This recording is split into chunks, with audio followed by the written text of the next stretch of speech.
Now, in February of 45, Roosevelt's on his last legs. He dies in April of 45.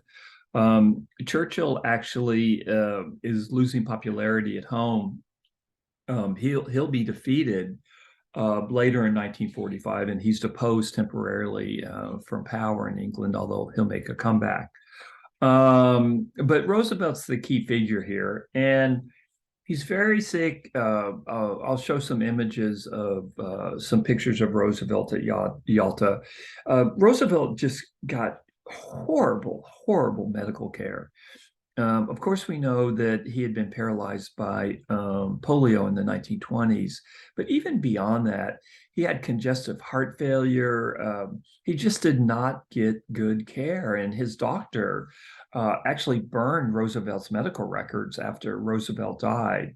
So he's just in terrible shape physically, but as I'll talk about, Roosevelt doesn't leave Yalta empty-handed. He doesn't leave Yalta empty-handed, especially if I can jump ahead for a second. He does receive the thing that he cares the most about. Stalin does promise to invade Japan after the defeat of Germany, and this is the big variable that folks forget about when they think about Yalta or they criticize Yalta. It's often forgotten that in February 45, the atomic weapons had not been exploded yet. It looked like the invasion of Japan was going to be horribly bloody, and the U.S. wanted the Soviets to share some of the sacrifice. So Roosevelt, like I say, doesn't come away empty-handed, and I'll explore that in this podcast and in the other podcasts I do. So Yalta is in the Crimea. It bore the marks of the German occupation of the Crimea when the Allies arrived. And the reason that it was held at Yalta is Stalin refused to leave the Soviet Union again. It was kind of amazing. He had left the Soviet Union to go to Tehran. He was deathly afraid of flying. And so he could take a train to Yalta. And Yalta, the palace that they met in was a palace of the czars. Yalta used to be a playground for the czars and the Russian upper class, the Russian aristocratic class before the Russian Revolution. But remember, it's February, so it's still going to be kind of cold. The weather's going to kind of stink. Churchill said, if we had spent 10 years on research, we could not have found a worse place in the world than Yalta to meet. He just hated it. Apparently at Yalta, inside the palace where they met, and of course the palace was bugged, the Soviets made a practice out of eavesdropping on both the Americans and the British.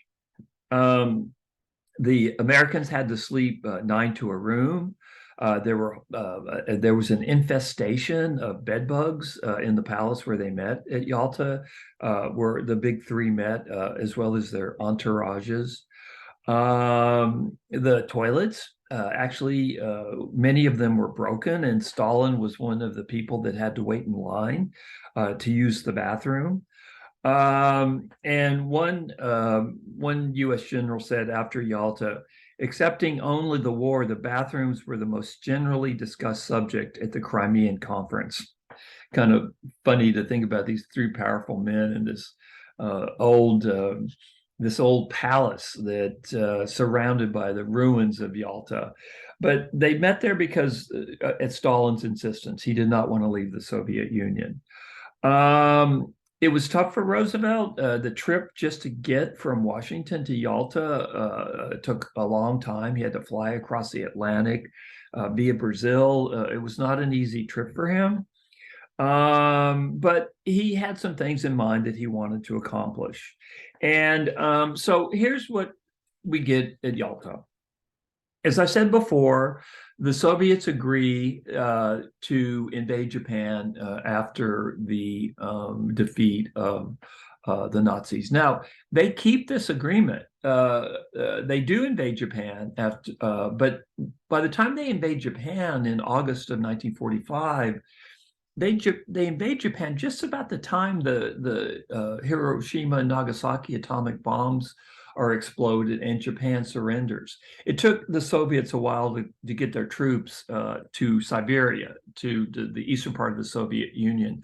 So Stalin, to his credit, of course, he was going to get some land if he'd been guaranteed some land concessions too.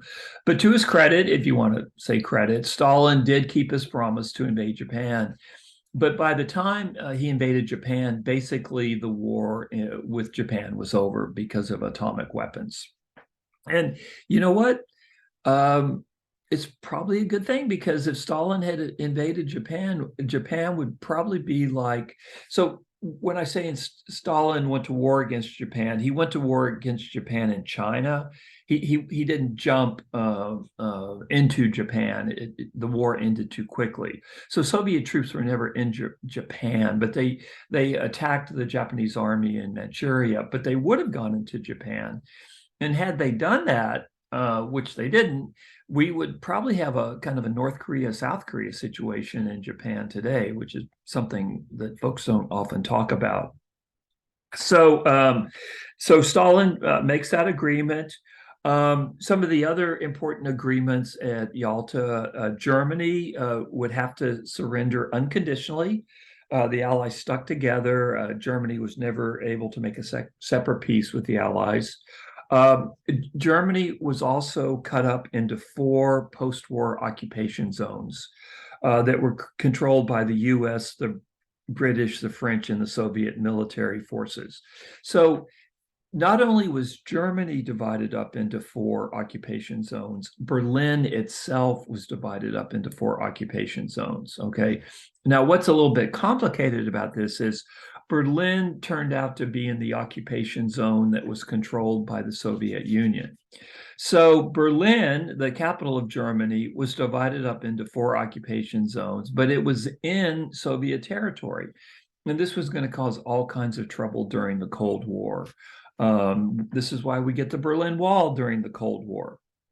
So the situation of Berlin, being the city of Berlin, being divided up in 4 occupation zones, although it was in the Soviet territory, the Soviet occupation zone was going to cause all kinds of headaches and almost a nuclear war after the defeat of the Nazis in World War II.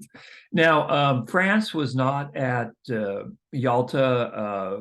People were dissing Charles de Gaulle.